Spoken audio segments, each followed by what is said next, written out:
Mantan penyanyi cilik Cina, Toon buka suara terkait dirinya digugat pencipta lagu Engkan Herikan ke Pengadilan Niaga Jakarta Pusat sebesar 10 rupiah miliar lebih. Cina, Toon membenarkan bahwa dirinya digugat oleh Engkan Herikan atas dugaan penggantian nama pencipta lagu bintang, seperti gugatan yang dibuat oleh pencipta lagu aslinya.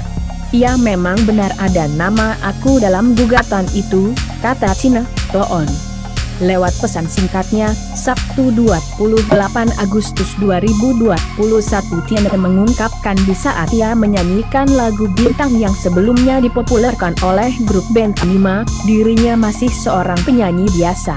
Saat itu Tina, Toon hanya sebagai penyanyi, yang terikat kontrak pada label saat itu, ucapnya. Wanita 28 tahun tersebut menegaskan, urusan kepemilikan dan hak cipta lagu bintang yang ia nyanyikan sepenuhnya ada dalam ranah label. Tina, Toon hanya mengikuti kontrak untuk menyanyikan lagu dari label, ungkap wanita bernama asli Augustina Hermanto itu. Tina, Toon mengatakan bahwa dalam perkara yang digugat di Pengadilan Niaga Jakarta Pusat, ia hanyalah sebagai pelengkap gugatan. Posisi Cina, Toon di perkara ini bukan tergugat, tapi turut tergugat, ujar Cina, Toon.